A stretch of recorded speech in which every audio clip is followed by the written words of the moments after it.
Regionalno stičišče nevladnih organizacij Pomurja je v svoj Zoom klepet nevladnih organizacij z novinarji povabilo nekatere organizacije, ki so prisotne v regiji.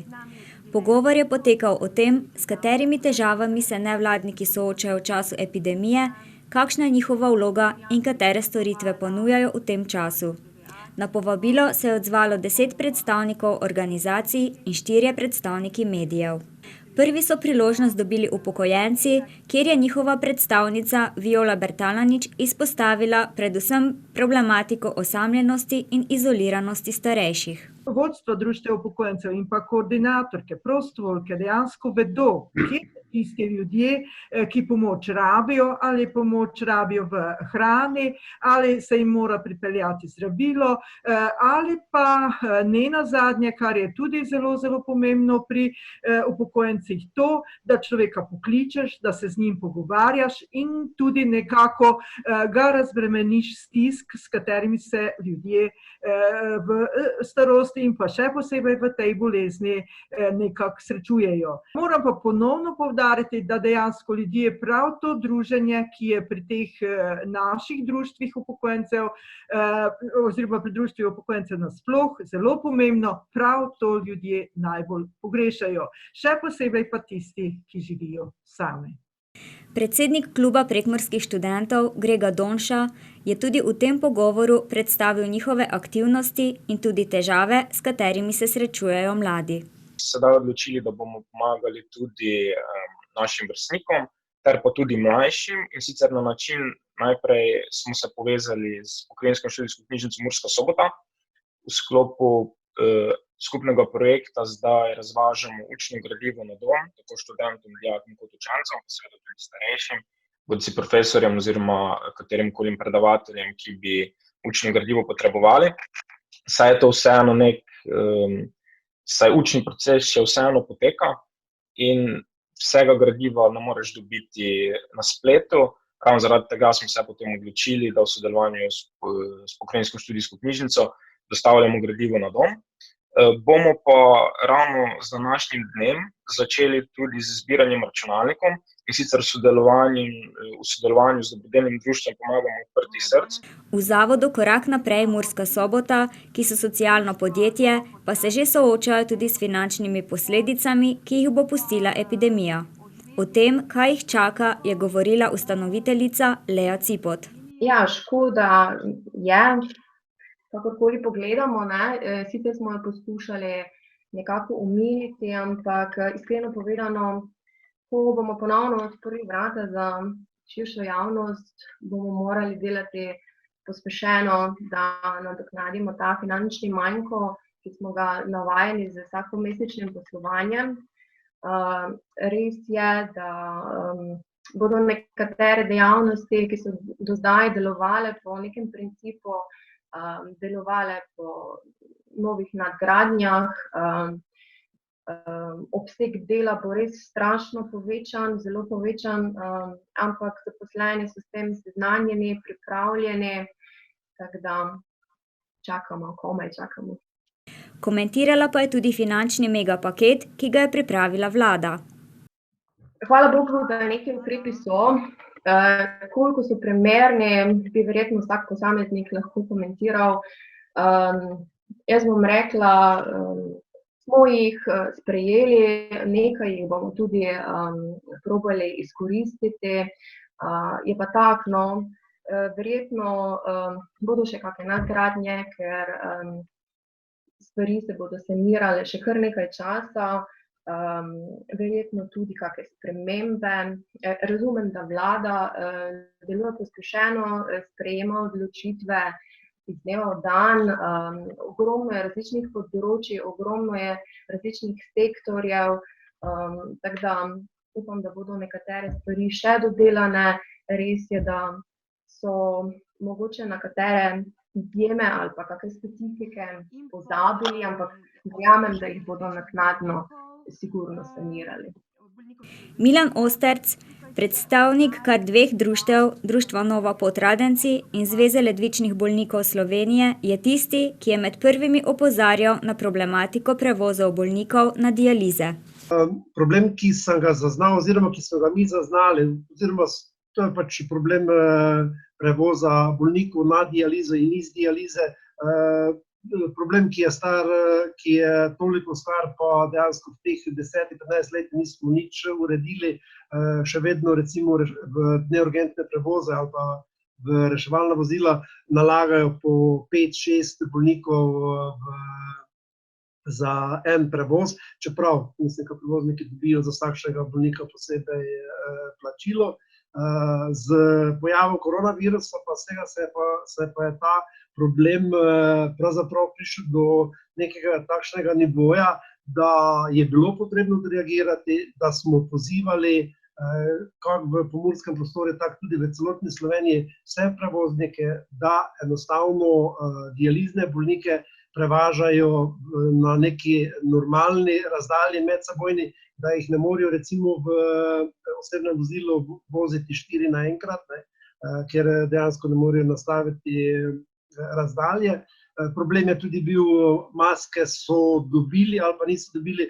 Vsi vemo, da tam nekje do konca marca je pravzaprav bil problem z vsemi temi maskami. Bolnišnice so imele, koliko so imele. Kar nekaj dializnih bolnikov se je vozilo samo na dializo, kar tudi ni dobra stvar. Če računamo, dializa traja, ko so priklopljeni na aparaturo, da se dejansko njihova kri filtrira skozi stroj in se vrača. Tudi počutje verjetno ni glih najboljše. Turizem bo ena tistih panog, ki se bo soočala z največjimi posledicami tega obdobja, ko velja splošna prepoved gibanja. Uroš Kamenšek iz Pomurske turistične zveze je komentiral situacijo. Dejstvo je, da je turizem najbolj utrpel škodo. Prvi je bil na seznamu, ki se je moral nekako v narekovajih zaustaviti, in dejstvo je, da bo zadnji, ki se bo nekako spravljal nazaj v življenje. Res je, zdaj smo v času, ko se narava prebuja, ogromno raznih prireditev je bilo planiranih, s tem, da v začetku se ni vedelo, koliko časa bo to vse skupaj trajalo. Zdaj ugotavljamo, da tudi v tem trenutku ne vemo, kako dolgo bo še trajalo. Zdaj, same organizacije dogodkov definitivno trajajo dalj časa. Se pravi, večina društev je pristopila k organizaciji svojih dogodkov že v zimskih mesecih, vložila ogromno prostovoljnega dela, prostovoljnih ur svojega časa v njihove aktivnosti. Zdaj vse skupaj stoji oziroma je nekako na neznanih poteh. Kaj se bo zgodilo, vprašanje?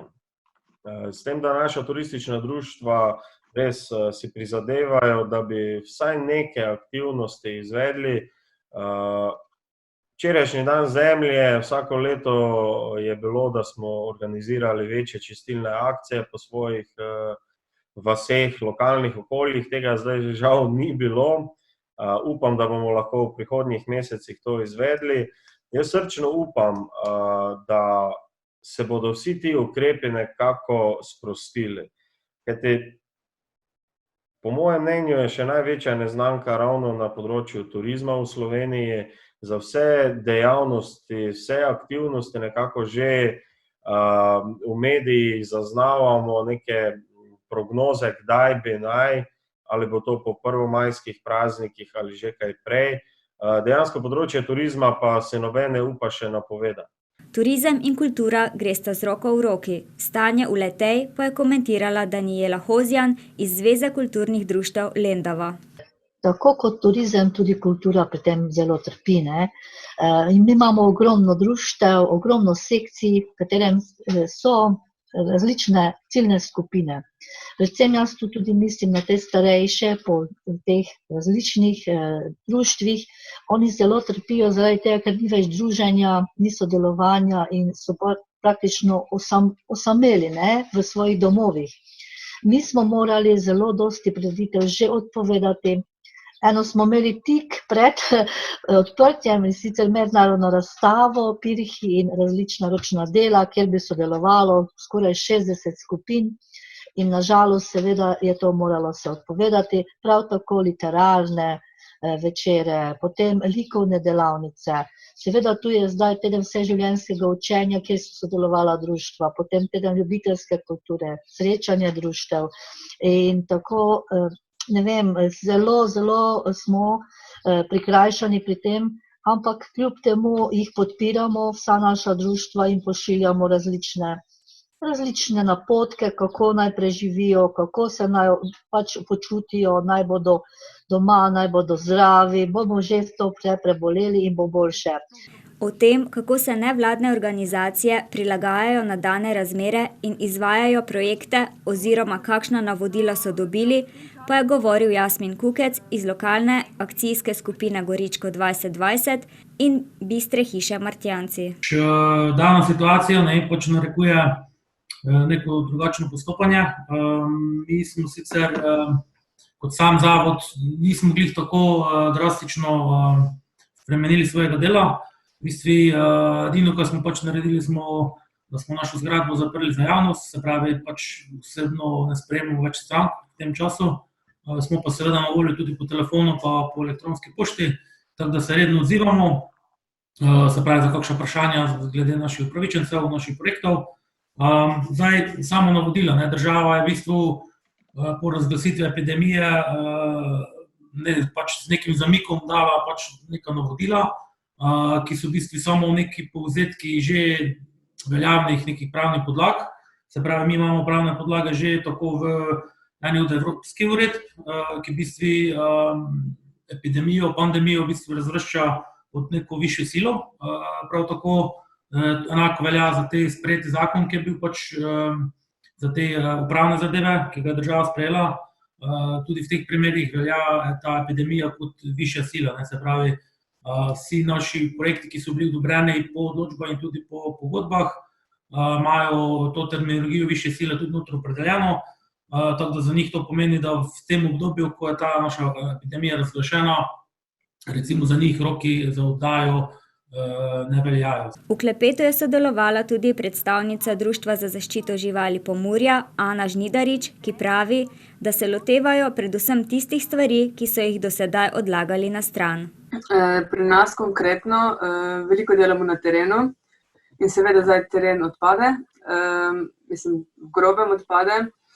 Imamo pa veliko materijala, veliko slik, veliko nekega materijala, ki smo ga vedno samo nekam odlagali v neke mape, tako da zdaj končno probamo nekako to sistematično arhivirati, si malo urediti, malo bolj pregledno, da imamo potem lažji dostop do vsega tega, ker ponavadi potem, ko pride čas za poročila, ko pride čas za to, je pa spet cela panika vse to iskati, tako da probamo zdaj to urediti malo arhiv. Malo uredimo tudi kontakte, malo pripravljamo neke sveže nove ideje, tako da to. Sicer pa ni res, da smo čisto brez dela, imamo še vedno kar nekaj dela, še vedno gremo na teren, ko je nujno, ko nas pokličajo za kakšne prevoze k veterinarju. To bi tudi splošno rada rekla, ker sem zadnjič govorila z veterinarko, je rekla, ena mačka je tam skoraj, ženska prenese že skoraj poginjeno mačko, ker ni upala iti k veterinarju, kot da se ne sme. Seveda te nujne stvari se morajo še vedno normalno izvajati. To delamo, hranijo se živali, kot se pač morajo hraniti, prosto živeče mačke, dostavljamo hrano, te nujne stvari delamo še dalje. Zdaj, kar se prijav tiče, jih probamo usmeriti na VURS, tako da vseeno omejimo svoje gibanje. Predavanje na šoli, ki smo jih izvali do zdaj zelo aktivno, bomo zdaj probali eno e-obliko uvesti, bomo videli, kako se bo prijelo, kako so šole zdaj na to odprte, če imajo voljo, čas, interes, bomo videli. Zdaj pripravljamo te vsebine, tako da smo našli kar nekaj drugih aktivnosti. Dela je veliko. Darko Krajnc, vodja hiše Sadeži družbe Murska Sobota in večgeneracijskega centra Pomurje, je govoril o poteku dela pri njih in odgovoril na vprašanje, kako lahko pri tem pomagajo občine in lokalne skupnosti. To, kar so naredili, da so sklicali koordinacije svojih civilnih zaščit, je super, da so tudi večina teh humanitarnih organizacij vključili v to, da se pomaga ljudem v stiski zagotoviti tiste osnovne stvari, pomeni hrano, maske, tudi kakšne dobave iz bodi si lekarne, knjižnice, to, kar smo slišali, tudi za pomoč otrokom na domu, da se tudi skuša zagotoviti kako računalniško opremo, vse družine nimamo. Ravno te dni nazaj sem prebral novico, da recimo starejši na 65 letih skoraj 50% ne uporablja interaktivnih omrežij, pa tega so verjetno še toliko bolj v stiski. Jaz vem, da že marsikateri drugi ljudje, ki niso toliko stari pa osamljeni, se z to zaprtostjo v prostore pa nedruženjem z drugimi ljudmi imajo že kar težave. Ne? Da nekateri tudi malo kršijo to ne zelo namerno, predvsem zato, da grejo kar do soseda, pa se tam nekje malo pogovorijo, ne, in mogoče na razdalji 1-2 metra. Zadnje je besedo dobila Špela Horvat, pobudnica Facebook skupine Lokalno Pomursko, ki je predstavila svojo idejo. Ideja je prišla čisto iz tistih prvih informacij, torej, da je vse zaprto, da bo to trajalo zelo dolgo časa, da bodo trgovine zaprte, tudi iz nekega tistega prvega šoka, ko smo vsi hiteli v trgovine, tako ali drugače, če si priznamo, ali ne, vsaj po tiste prve stvari. In je prišlo nekako iz tega, ker imaš kar naenkrat kar dosti časa in pridejo iz tebe neke ideje, ki jih drugače na dnevni bazi, ko si v tistem ritmu, mogoče ne bi. In se razmišljala v bistvu, komu je najtežje v tej krizi, kje se bo najbolj poznalo, in to so bili kmetje. Da pa vse le ni slabo, je optimistično zaključila gostiteljica srečanja Matejka Horvat iz regionalnega stičišča nevladnih organizacij Pomurja. Epidemija je čas, torej, ko lahko stvari postavimo na novo, ko lahko redefiniramo vrednote, ne samo v svojem življenju, ampak tudi v življenju nevladne organizacije. Sedaj je čas, ko lahko prevetrimo svoje vizije, svoje poslanstvo, ki ga upravljamo. Sedaj lahko postavimo cilje in začrtamo pot, kako ta cilj doseči. Sedaj lahko gradimo in postavljamo nove temelje.